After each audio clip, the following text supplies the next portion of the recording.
ഈശോയെ ലോകം മുഴുവനും അംഗീകരിക്കണത് കുരിശിലൂടെ ദൈവത്തിൻ്റെ സ്നേഹം.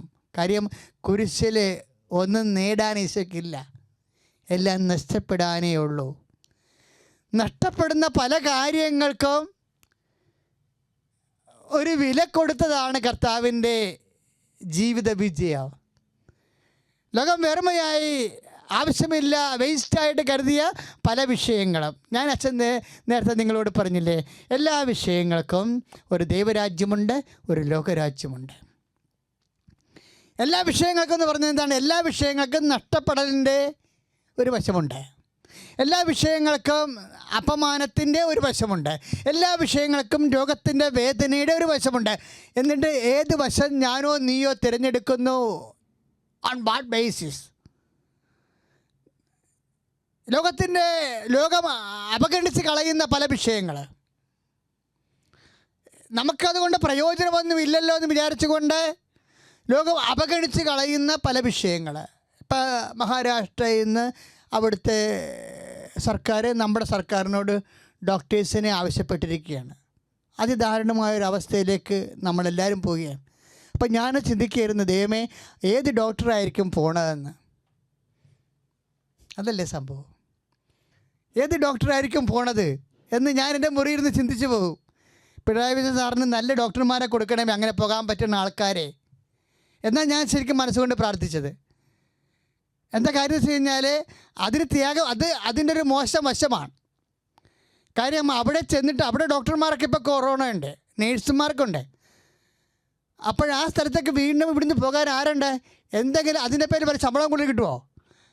അപ്പോൾ അങ്ങനെ വരുമ്പോൾ എന്തെങ്കിലും ത്യാഗം അനുഭവിക്കാൻ മനസ്സുകൊണ്ട് ഒരുക്കമുള്ളവർ മാത്രമേ പോകത്തുള്ളൂ. ഏത് ത്യാഗവും നിനക്ക് ഏത് സമയത്തും ഏറ്റെടുക്കാൻ വേണ്ടി മാത്രം യേശു ആകർഷണീയനാണ്.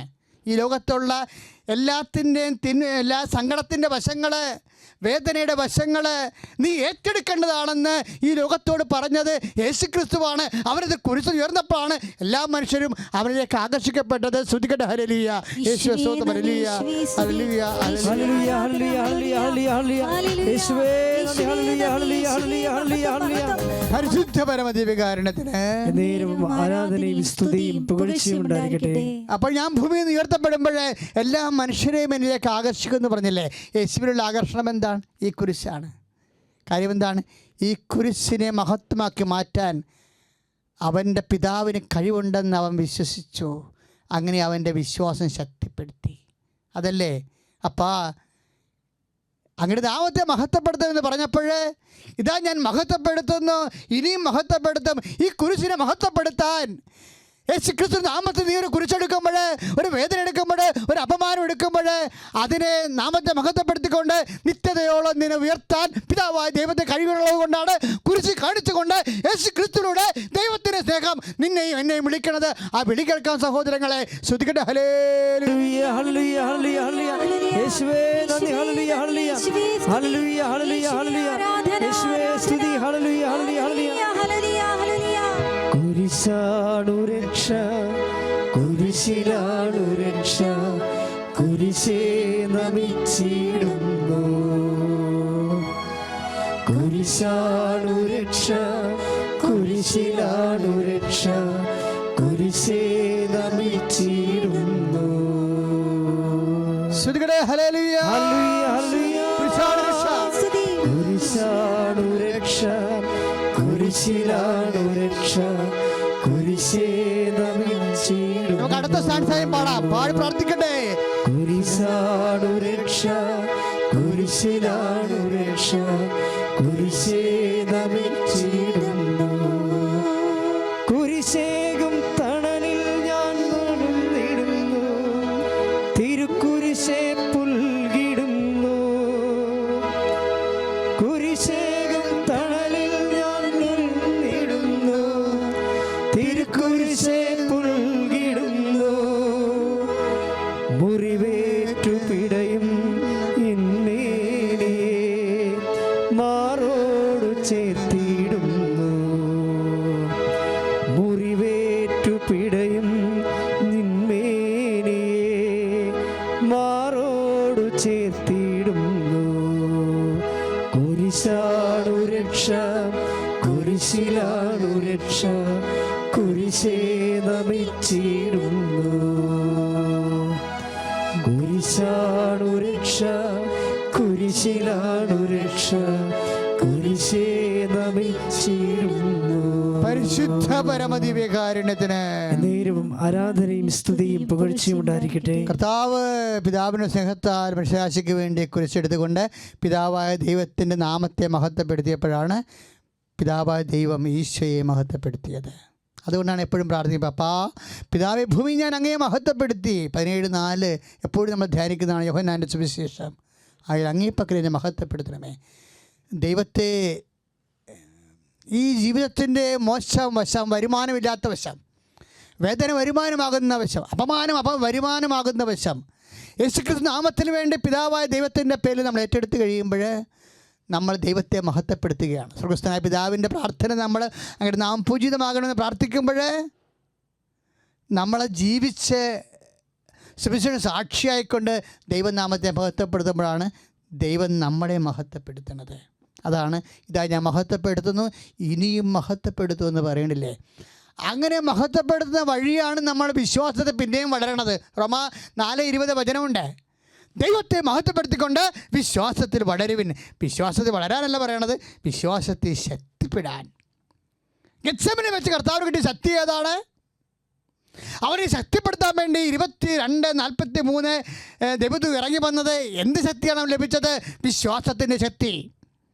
വിശ്വാസത്തിൻ്റെ ശക്തി. അതാണ് റോമ പറയണത്, 4:20 പറയണത്, ദൈവത്തെ മഹത്വപ്പെടുത്തിക്കൊണ്ട് വിശ്വാസത്തിൽ ശക്തി പ്രാപിക്കാൻ ദൈവവേദനയെ പ്രാർത്ഥിക്കുക. അച്ഛനോട് ചേർന്നുകൊണ്ട് കർത്താവായ ദൈവമേ, അസന്നിഗ്ധമായ ഘട്ടങ്ങളിലെ അങ്ങിൽ ആശ്രയിച്ചുകൊണ്ട് ദൈവനാമത്തെ മഹത്വപ്പെടുത്താനുള്ള തീരുമാനമെടുത്തുകൊണ്ട് ഞങ്ങളെ ശക്തി പ്രാപിക്കുമ്പോൾ റോമ 4:20 പ്രകാരം വിശ്വാസത്താൽ ഞങ്ങളെ ശക്തിപ്പെടുത്തണമേ. യേശുവേ നന്ദി. Hallelujah hallelujah hallelujah hallelujah hallelujah hallelujah യേശുവേ ഹല്ലേലൂയ. വിശ്വാസത്തിൽ എന്നും മുന്നേറും ഞാൻ, വിശ്വാസത്താൽ എല്ലാം ചെയ്തിടും ഞാൻ. വിശ്വാസത്തിൽ എന്നും മുന്നേറും ഞാൻ, വിശ്വാസത്താൽ എല്ലാം ചെയ്തിടും ഞാൻ. ഒന്നും അസാധ്യമായില്ല എൻ്റെ മുൻപിൽ, ജയം എനിക്കുണ്ട്. ഒന്നും അസാധ്യമായില്ല എൻ്റെ മുൻപിൽ, ജയം എനിക്കുണ്ട്. ഞാനൊട്ടും പിന്മാറുകില്ല, വിശ്വാസ ചുവടുകൾ മുന്നോട്ട് മുന്നോട്ട്. ഞാനൊട്ടും പിന്മാറുകില്ല, വിശ്വാസ ചുവടുകൾ മുന്നോട്ട് മുന്നോട്ട്. ആരെല്ലാം എതിർത്താലും എന്തെല്ലാം ഭവിച്ചാൽ പിന്മാറുകില്ല ഇനി ഞാൻ. ആരെല്ലാം എതിർത്താലും എന്തെല്ലാം ഭവിച്ചാൽ പിന്മാറുകില്ല ഇനി ഞാൻ. എൻ്റെ പേര് കീർത്തി. ഞാൻ മൂവാറ്റുപുഴയിൽ നിന്ന് വരുന്നു. ഇതെൻ്റെ കുഞ്ഞ്, ഇതെൻ്റെ ഹസ്ബൻഡ്, ഇതെൻ്റെ അമ്മയാണ്. ഞാൻ കുവൈറ്റിൽ നേഴ്സായിട്ട് വർക്ക് ചെയ്യുവാണ്. ഇവിടെ ഈ അൾത്താരയിൽ വന്ന് നിന്ന് സാക്ഷ്യം പറയാനുള്ളൊരു അവസരം തന്നതിന് അമ്മയ്ക്കും തിരുകുമാരനും കോടാനുകോടി നന്ദി പറയുന്നു. എൻ്റെ കുഞ്ഞ് 3 വയസ്സായിട്ട് ശേഷവും സംസാരിക്കാൻ തുടങ്ങിയില്ല. അപ്പോൾ എൻ്റെ ഉള്ളിലുള്ള ടെൻഷൻ നല്ല രീതിയിലുണ്ടായിരുന്നു. അപ്പോൾ ആ ഒരു സമയത്താണ് ഞാൻ കൃപാസനത്തെ പറ്റി അറിയുന്നത്. പക്ഷേ ഉടമ്പടി എടുത്തു കഴിഞ്ഞാൽ എനിക്കത് പാലിക്കാൻ പറ്റുമോ എന്നുള്ള കാര്യത്തിൽ എനിക്ക് സംശയം ഉണ്ടായിരുന്നു. ആ സമയത്ത് ഞാൻ കുവൈറ്റിൽ നേഴ്സായിട്ട് ജോലി ചെയ്തുകൊണ്ടിരുന്ന സമയത്ത് എൻ്റെ കൂടെ ജോലി ചെയ്യുന്ന ഒരു ചേച്ചിയാണ് കൃപാസനത്തിലെ മാതാവിൻ്റെ രൂപ ആദ്യമായിട്ട് എനിക്ക് കൊണ്ടുവന്ന് തന്നത്. അന്ന് തൊട്ട് ഇന്ന് വരെ എൻ്റെ അമ്മ എൻ്റെ കൂടെ ഉണ്ട്. ഞാൻ അതിനുശേഷം ഇവിടെ ലീവിന് വന്ന സമയത്ത് ഇവിടെ വരികയും ഉടമ്പടി എടുക്കാൻ എന്നുള്ളൊരു ഉദ്ദേശം എനിക്കില്ലായിരുന്നു. ഇവിടെ വന്ന് പ്രാർത്ഥിച്ചിട്ട് പോവാം എന്നുള്ള രീതിയിലാണ് ഞാൻ വന്നത്.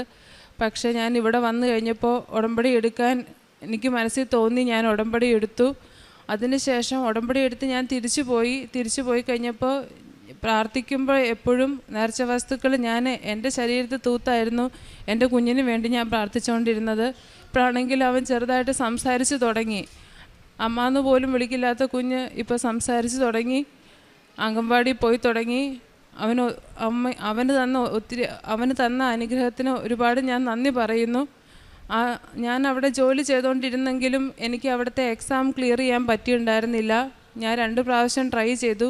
കാരണം ഞാൻ എനിക്ക് പറ്റും എന്നുള്ള രീതിയിൽ ഞാൻ പഠിച്ച് ഞാൻ ട്രൈ ചെയ്തുകൊണ്ടിരുന്നു. പക്ഷേ 2 വട്ടം ട്രൈ ചെയ്തിട്ടും എനിക്ക് കിട്ടിയില്ല. അതിനുശേഷം എനിക്ക് മനസ്സിലായി ഇത് എന്നെക്കൊണ്ട് പറ്റില്ല, അമ്മ വിചാരിച്ചാൽ മാത്രമേ എനിക്കിത് പാസ്സാവാൻ പറ്റുള്ളൂ.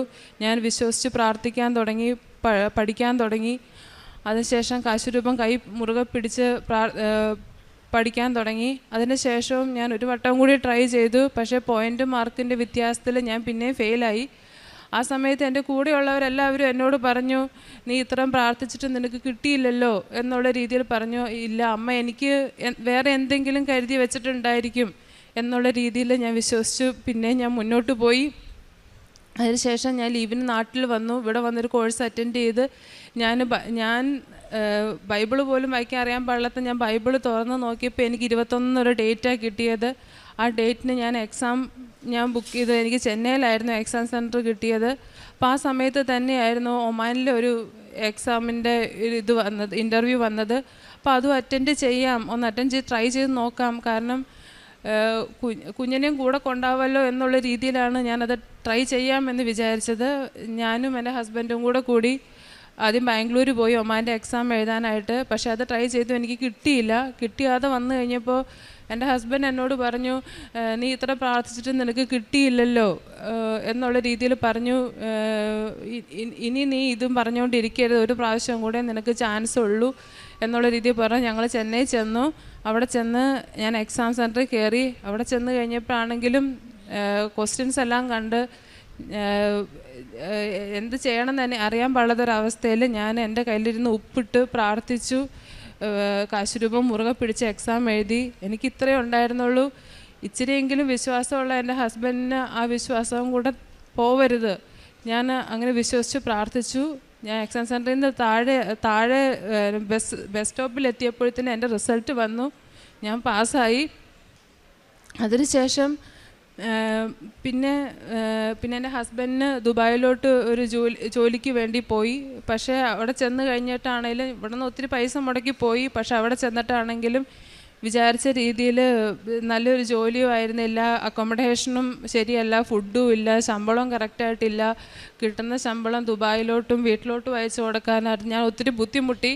ആ സമയത്ത് അമ്മ മാത്രമേ എൻ്റെ കൂടെ ഉണ്ടായിരുന്നുള്ളൂ. ജപമാല പോലും ചൊല്ലാൻ അറിയാൻ പാടില്ലാത്ത ഞാൻ ജപമാല ചൊല്ലാൻ പഠിച്ചു. 5:30 എഴുന്നേറ്റ് പ്രത്യക്ഷീകരണ പ്രാർത്ഥന ചൊല്ലാൻ മടിച്ചാൽ ഞാൻ ഉടമ്പടി എടുക്കാൻ ആദ്യം മടിച്ചത്. ഞാൻ 1 മണിക്കും 3 മണിക്കും എഴുന്നേറ്റിരുന്ന് ജപമാല ചൊല്ലാൻ തുടങ്ങി, പ്രത്യക്ഷീകരണ പ്രാർത്ഥന ചൊല്ലാൻ തുടങ്ങി. അപ്പോഴാണെങ്കിലും പരിചയമില്ലാത്ത ആൾക്കാർ വന്ന് ഹസ്ബൻഡിനെ സഹായിക്കാൻ തുടങ്ങി. അതിനുശേഷം പുള്ളി നാട്ടിലോട്ട് തിരിച്ചു വന്നിട്ടാണെങ്കിലും ഇവിടെ വന്ന ശേഷം പഴയ കമ്പനിയിൽ തന്നെ നല്ലൊരു പൊസിഷനിൽ ജോലിക്ക് കയറാൻ സാധിച്ചു. പിന്നെ ഇപ്പം ഞാൻ ജോലി ചെയ്തുകൊണ്ടിരിക്കുന്ന ക്ലിനിക്കിലാണെങ്കിൽ പോലും എനിക്ക് ജോലി ചെയ്യുന്ന കൂടെയുള്ള കോവർക്കേഴ്സുമായിട്ട് കുറച്ച് പ്രോബ്ലംസ് ഉണ്ടായി. റിസൈൻ വെക്കേണ്ട അവസ്ഥ വരെ വന്നു. എനിക്കറിയാം ഞാൻ റിസൈൻ വെച്ച് കഴിഞ്ഞാൽ കാര്യങ്ങളെല്ലാം അവതാളത്തിലാവും. കാരണം എൻ്റെ ശമ്പളം നാട്ടിലെത്തിയില്ലെങ്കിൽ കറക്റ്റായിട്ട് കാര്യങ്ങളൊന്നും നടക്കില്ല എന്നുള്ള കാര്യം എനിക്കറിയാം. പക്ഷേ ആ സമയത്ത് എനിക്ക് മുന്നോട്ടൊന്നും ചിന്തിക്കാൻ പറ്റിയില്ല. ഞാൻ റിസൈൻ വെച്ചു. വിസ തീരാൻ 3 മാസമേ സമയം ഉണ്ടായിരുന്നുള്ളൂ. ആ സമയത്ത് അമ്മ എന്തെങ്കിലും വഴി എനിക്ക് കാണിച്ചു തരും എന്നൊരു വിശ്വാസത്തിലാണ് ഞാൻ റിസൈൻ വെച്ചത്. റിസൈൻ വെച്ച് കഴിഞ്ഞ് ഞാൻ പിന്നെ 2-3 ക്ലിനിക്കുകളിൽ ഇൻ്റർവ്യൂ അറ്റൻഡ് ചെയ്തു. ഇൻ്റർവ്യൂ അറ്റൻഡ് ചെയ്യാൻ പോയടത്തെല്ലാം ഞാൻ ജപമാല ചൊല്ലി പ്രാർത്ഥിച്ചാൽ പോയത്.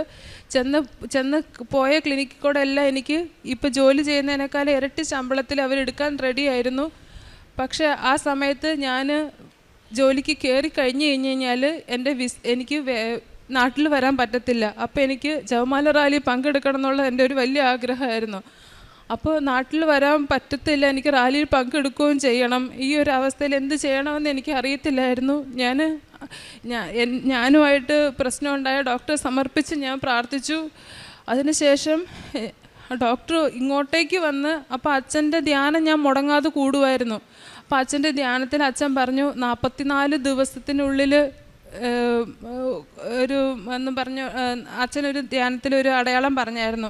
അതേപോലെ തന്നെ അച്ഛൻ പറഞ്ഞായിരുന്നു കെ എന്ന് പറഞ്ഞ ഒരു ലെറ്റർ കാണിക്കുന്നുണ്ട്, അത് ഒരാളുടെ പേരാണോ സ്ഥലമാണോ എന്തെന്നുള്ള കാര്യം അറിയത്തില്ല എന്നുള്ള കാര്യം അച്ഛൻ പറഞ്ഞായിരുന്നു. ഞാൻ ഉറപ്പിച്ച് പ്രാർത്ഥിച്ചു, അത് എന്നെപ്പറ്റി തന്നെയാണ് അച്ഛൻ പറഞ്ഞത് എന്നുള്ളത് ഞാൻ വിശ്വസിച്ച് പ്രാർത്ഥിച്ചു. അതേപോലെ തന്നെ 44 ദിവസം കംപ്ലീറ്റ് ആയില്ല. അതിന് മുമ്പ് ഡോക്ടർ ഇങ്ങോട്ടേക്ക് വന്ന് എന്നോട് സംസാരിച്ചു, ഇവിടെ തന്നെ കണ്ടിന്യൂ ചെയ്യാൻ പറഞ്ഞു. ഞാൻ കണ്ടിന്യൂ ചെയ്തു. ഞാൻ ഇവിടെ വന്നു, ഞാൻ റാലിയിൽ പങ്കെടുത്തു. പിന്നെ വേറൊരു കാര്യം പറയാനുള്ളത് എന്താണെന്ന് വെച്ച് കഴിഞ്ഞാൽ, ഞാൻ ഇവിടെ നിന്ന് എക്സാം പാസ്സായി ഞാൻ അവിടെ ലൈസൻസിൻ്റെ പ്രോസസ്സിങ്ങിന് വേണ്ടി ചെന്ന് കഴിഞ്ഞപ്പോഴത്തേനും മെഡിക്കൽ ചെയ്തുകൊണ്ടിരുന്ന സമയത്ത് ഐ ടെസ്റ്റ് ചെയ്ത് കഴിഞ്ഞപ്പോൾ എനിക്കൊന്നും കാണത്തില്ലായിരുന്നു. കാരണം അവിടെ എഴുതി വെച്ചേക്കുന്ന പലതും എനിക്ക് വായിക്കാൻ പറ്റുന്നില്ല. ആ സമയത്ത് ടെസ്റ്റ് ചെയ്തുകൊണ്ടിരുന്ന ഡോക്ടർ എന്നോട് പറഞ്ഞു, നിങ്ങൾക്ക് പ്രൊസീഡ് എന്ന് പറഞ്ഞിട്ട് സൈൻ ചെയ്ത് തരാൻ പറ്റത്തില്ല. കാരണം വെച്ച് കഴിഞ്ഞാൽ നിങ്ങൾക്ക് ഒന്നും കാണത്തില്ല, ഞാൻ പറയണമൊന്നും നിങ്ങൾ വായിക്കുന്നില്ല. കാരണം എനിക്ക് അകലെയുള്ള കാണാൻ പറ്റുന്നില്ല എന്നുള്ള കാര്യം എനിക്ക് അന്നേരമാണ് ബോധ്യപ്പെട്ടത്. എൻ്റെ കണ്ണിന് പ്രോബ്ലം ഉണ്ടെന്നുള്ള കാര്യം എനിക്ക് അന്നേരമാണ് ബോധ്യപ്പെട്ടത്. ആ സമയത്ത് ഇത്രയും കഷ്ടപ്പെട്ട് അവിടം വരെ എത്തി എക്സാം പാസ്സായത് എങ്ങനെയാണെന്ന് എനിക്കും മാതാവിനും മാത്രമേ അറിയാവുള്ളൂ. അപ്പോൾ എന്ത് ചെയ്യുന്നറിയാത്ത അവസ്ഥയിൽ ഞാൻ എൻ്റെ കയ്യിലിരുന്ന് ഉപ്പെടുത്ത് ആരും കാണാതെ ടേബിളിലിട്ട് ഞാൻ പ്രാർത്ഥിച്ചു, വിശ്വാസ പ്രമാണം ചൊല്ലി. കുറച്ചു നേരം കഴിഞ്ഞപ്പോൾ എന്നോടാ പറഞ്ഞ ആൾ തന്നെ എന്നോട് പറഞ്ഞു, ഇങ്ങനെ ചെയ്യാൻ പറ്റില്ല എങ്കിൽ പോലും നിങ്ങൾക്ക് ഓക്കെ എന്നും പറഞ്ഞ് ഞാൻ സൈൻ ചെയ്ത് തരുവാണ് എന്നും പറഞ്ഞ് എനിക്ക് ലൈസൻസായി. പിന്നെ വേറെ ഒരു അനുഗ്രഹത്തിൻ്റെ കാര്യം പറയാനുള്ളത്, എൻ്റെ ഹസ്ബൻഡിൻ്റെ തലയിൽ താരൻ്റെ പ്രോബ്ലം ഉണ്ടായിരുന്നു. അപ്പോൾ ഞാൻ അത് അങ്ങനെ പറഞ്ഞപ്പോൾ ഇത് കൂടി വന്നുകൊണ്ടിരുന്ന് കഴിഞ്ഞപ്പോഴത്തേനും ഞാൻ എൻ്റെ തലയിൽ തന്നെ തൈലം തേച്ച് പ്രാർത്ഥിച്ചു. ഇപ്പോൾ പൂർണ്ണമായിട്ടത് മാറി, സൗഖ്യപ്പെട്ടു. ഞാൻ ചെയ്തുകൊണ്ടിരുന്ന എന്താണെന്ന് വെച്ചാൽ, നാട്ടിൽ വരുന്ന സമയത്ത് പത്രം മേടിച്ച് ഞാൻ ബസ് സ്റ്റാൻഡിൽ കൂടെയും ഓട്ടോ സ്റ്റാൻഡിൽ കൂടെയും റെയിൽവേ സ്റ്റേഷനിൽ കൂടെയും എല്ലാം കൊണ്ടുപോയി കൊടുക്കുമായിരുന്നു. പിന്നെ അവിടെ വെച്ച് ഞാൻ സാക്ഷ്യങ്ങൾ ഷെയർ ചെയ്തായിരുന്നു കൊടുത്തുകൊണ്ടിരുന്നത്. പിന്നെ എന്നെക്കൊണ്ട് പറ്റുന്ന സഹായം, അത് ആർക്കെങ്കിലും സഹായമുള്ള അക്കൗണ്ട് ത്രൂ ആണ് ഞാൻ പൈസ ഇട്ട് കൊടുത്തുകൊണ്ടിരുന്നത്. പിന്നെ എന്നോട് ആരെങ്കിലും എന്തെങ്കിലും സഹായം ചോദിച്ചു കഴിഞ്ഞാൽ എന്നെക്കൊണ്ട് പറ്റുന്നതാണെങ്കിൽ ഞാൻ ചെയ്തു കൊടുത്തുകൊണ്ടിരുന്നു. പിന്നെ വേറൊരു സാക്ഷ്യവും കൂടെ പറയാനുള്ള എന്താണെന്ന് വെച്ച് കഴിഞ്ഞാൽ, ഞാൻ എക്സാം പാസ്സായത് ഇത്ര കഷ്ടപ്പെട്ട ആ സമയത്ത് ഞാൻ തിരിച്ച് അവിടെ എത്തിക്കഴിഞ്ഞപ്പോഴത്തേനും എൻ്റെ മനസ്സിൽ ഇങ്ങനെ ഒരു തോന്നൽ, നമുക്കറിയാവുന്ന കാര്യം ആർക്കെങ്കിലും പറഞ്ഞു കൊടുക്കാം എന്നുള്ളൊരു തോന്നൽ എനിക്കുണ്ടായി.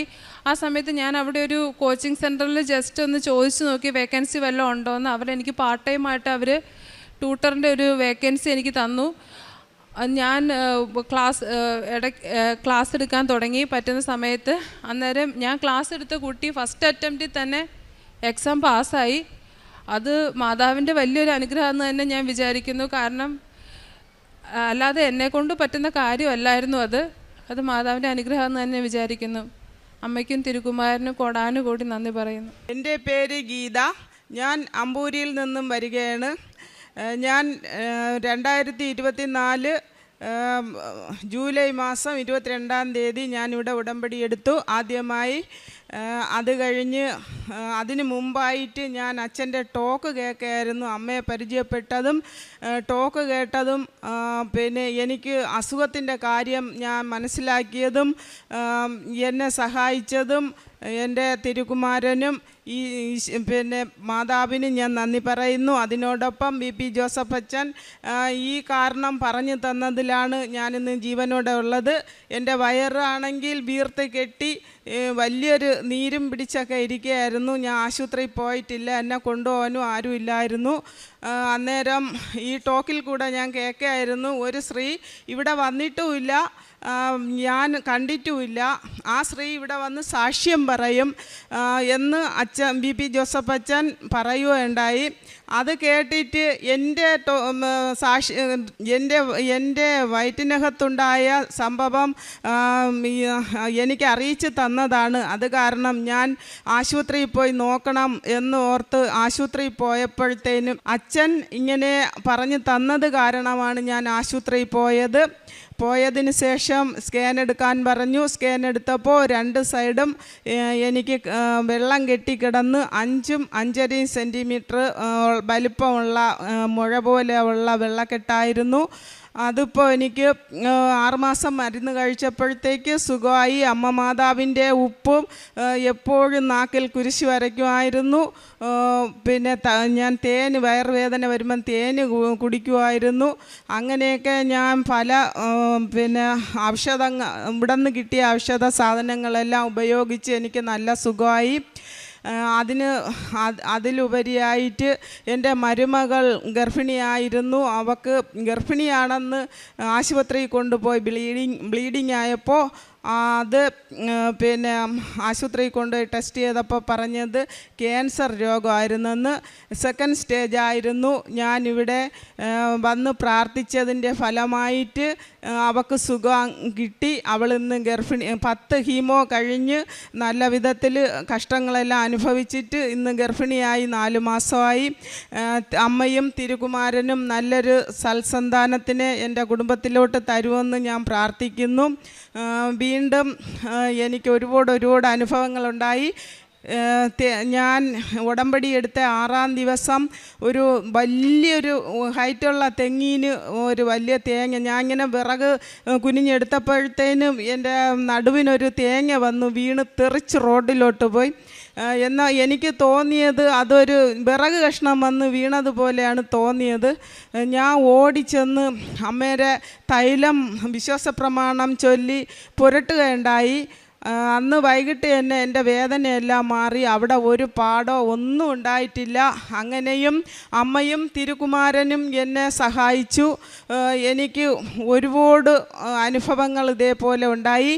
ഞാൻ വീട്ടിൽ പ്രാർത്ഥിക്കുകയോ അങ്ങനെയൊന്നുമില്ല. ഞാൻ ഒരു ഹിന്ദു കുടുംബത്തിലെ കുട്ടിയായിരുന്നു. എനിക്ക് എണീക്കാൻ രാവിലെ മടിയാണ്. അപ്പം ഞാൻ പ്രാർത്ഥിക്കണം. ഇവിടെ വന്ന് ആദ്യം ഉടമ്പടിയിൽ വെച്ചത് അമ്മേ എനിക്ക് പ്രാർത്ഥിക്കാൻ കൃപ തരണേ എന്നുള്ള കാര്യമായിരുന്നു വെച്ചിരുന്നത്. അപ്പോൾ പ്രാർത്ഥിക്കാൻ 1-2 ദിവസം ഞാൻ മടി കാണിച്ചപ്പോൾ എന്നെ 4:45 മണി കൃത്യസമയത്തിന് പതിഞ്ഞ സ്വരത്തിലൊരമ്മ വന്ന് വിളിക്കുമായിരുന്നു. ജനലിൻ്റെ അടുത്ത് വന്ന് വീട്ടിൻ്റെ മറുസൈഡിൽ നിന്നിട്ടാണ് വിളിക്കൽ. ഗീതേ ഗീതേ എന്നുള്ള വിളി 3 ദിവസം ഞാൻ കേട്ടു. അപ്പം ഞാൻ ഓടിച്ചെന്ന് അമ്മയെ നോക്കുമായിരുന്നു. ഇതാരാണ്, ഈ അമ്മയുടെ സ്വരം അല്ലല്ലോ എന്ന് ഞാൻ വിചാരിച്ചു. അമ്മയെ ചെന്ന് നോക്കുമ്പോൾ അമ്മ ഭയങ്കര ഉറക്കമാണ്. അപ്പം ഞാൻ വിചാരിച്ചു കൃപാസന മാതാവാണ് ഈ വന്നിട്ടുള്ളത് എന്നെ വിളിച്ചതെന്നും. അന്ന് മുതൽ ഇന്ന് വരെയും ഞാൻ പ്രാർത്ഥന ചൊല്ലുകയും എനിക്ക് മടി കൂടാതെ എണീക്കുകയും ഈ ഉടമ്പടി പ്രാർത്ഥന കഴിഞ്ഞതിന് ശേഷം അച്ഛൻ്റെ ഡെയിലി ബ്രെഡ് കൂടെയും വൈകുന്നേരത്ത് ഞാൻ ജപമാല ചൊല്ലുകയും കൃത്യമായിട്ടും ചെയ്ത് എനിക്ക് പല പല കാര്യങ്ങളും എൻ്റെ ഈശോയും മാതാവും എനിക്ക് ഒരുക്കി തന്ന അനുഭവങ്ങളെപ്പറ്റി എനിക്ക് പറഞ്ഞറിയിക്കാൻ പറ്റൂല. പിന്നെ ഇനി ഒരു സമയക്കുറവ് കൊണ്ട് ഞാൻ ചുരുക്കുകയാണ്. കാരുണ്യ പ്രവർത്തികൾ ചെയ്തത് പാറശാല ആശുപത്രിയിൽ 2 പ്രാവശ്യം ഞാൻ ഒരു ദിവസം 25 ആൾക്കാരേക്ക് ചോറ് പൊതി കെട്ടുകയും അവർക്ക് കൊടുത്തിട്ട് അന്ന് തികയില്ലായിരുന്നു. അടുത്ത് വീണ്ടും ഞാൻ കുറച്ച് 2-3 ദിവസം കഴിഞ്ഞ് വീണ്ടും കൊണ്ടുപോയി. അപ്പോൾ ഒരാൾ ഇങ്ങനെ ചോറ് വാങ്ങിച്ചിട്ട് പറയുകയാണ്, എനിക്ക് ബ്ലഡ് അടയ്ക്കാൻ പൈസ ഇല്ല കൊച്ചേ, എനിക്ക് എന്തെങ്കിലും സഹായിക്കണമെന്ന്.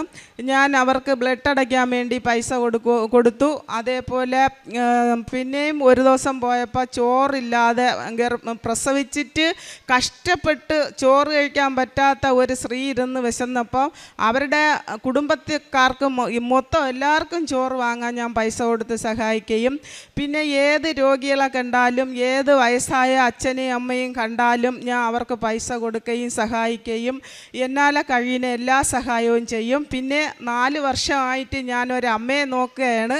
അമ്മയുടെ കാലിൽ വീണിട്ട് കമ്പിയിട്ട് നടക്കാൻ പറ്റാത്ത വിധമാണ്. അന്നേരം അമ്മയ്ക്ക് സഹായിയായിട്ട് അവരെ മൂത്രം എടുക്കുകയും പിന്നെ അവർക്ക് ഭക്ഷണം കൊടുക്കുകയും കുളിപ്പിക്കുകയും എല്ലാവിധ സഹായവും ഞാൻ ചെയ്യുകയാണ്. എല്ലാ കാര്യങ്ങൾക്കും ഞാൻ പിന്നെ അവരുടെ സഹായിയായി നിൽക്കുകയാണ്. അങ്ങനെ എനിക്ക് അവരുടെ കുടുംബക്കാരും അവരും എല്ലാം എനിക്ക് വലിയ സന്തോഷം തന്നു. അതെല്ലാം ദൈവത്തിൻ്റെ കൃപയാണെന്ന് ഞാൻ വിശ്വസിക്കുന്നു. ആത്മീയമായിട്ട് സ്നേഹത്തോട് പെരുമാറാനും ഞാൻ ഭയങ്കര ദേഷ്യക്കാരിയായിരുന്നു. എനിക്ക് സഹതാപമാണ് ഇപ്പോൾ ആൾക്കാരോട്. ഞാൻ സ്നേഹമായി പെരുമാറുകയും ഞാൻ സന്തോഷവതിയായിരിക്കുകയും എല്ലാ കാര്യത്തിലും ഞാനിപ്പോൾ ഹാപ്പിയാണ്. എൻ്റെ അപേക്ഷ ഒന്ന് മാത്രമേ ഉള്ളൂ. ഏത് ലോകത്തുള്ള മനുഷ്യരായാലും എവിടെയുള്ള മനുഷ്യരായാലും നമ്മുടെ തിരുക്കുമാരനെയും നമ്മുടെ അമ്മ മാതാവിനെയും അറിഞ്ഞു കഴിഞ്ഞാൽ അവരെ ഒരു മനുഷ്യനെയും അമ്മ മാതാവും തിരുക്കുമാരനും വെറുതെ വിടുകയില്ല. എൻ്റെ ഉറച്ച വിശ്വാസമാണ്, സത്യമാണ്. എനിക്ക് ഒരുപാട് അനുഭവങ്ങൾ, ഇത് മാത്രമല്ല ഇനിയും ഒരുപാട് അനുഭവങ്ങൾ പറയാനുണ്ട്. സമയക്കുറവാണ്. അപ്പോൾ ഈ വന്നുകൂടിയ എല്ലാ മനുഷ്യർക്കും നന്മയ്ക്ക് വേണ്ടിയും അസുഖത്തിന് വേണ്ടിയിട്ടും എല്ലാത്തിനും വേണ്ടി ഞാൻ പ്രാർത്ഥിക്കുന്നുണ്ട്. ക്യാൻസർ സെൻറ്ററിലും എല്ലാ ആശുപത്രികൾക്കും വേണ്ടി ഞാൻ പ്രാർത്ഥിക്കുന്നുണ്ട്. എൻ്റെ കുടുംബക്കാരയ്ക്കും എല്ലാവർക്കും വേണ്ടി പ്രാർത്ഥിക്കേണ്ട. അതിനുപരിയായിട്ട് എനിക്ക് സന്തോഷവും സമാധാനവും തന്ന ഈശോയ്ക്കും തിരുക്കുമാരനും കോടാനകോടി നന്ദി പറയുന്നു. എനിക്ക് സന്തോഷമാണ്, ഞാൻ ഹാപ്പിയാണ്.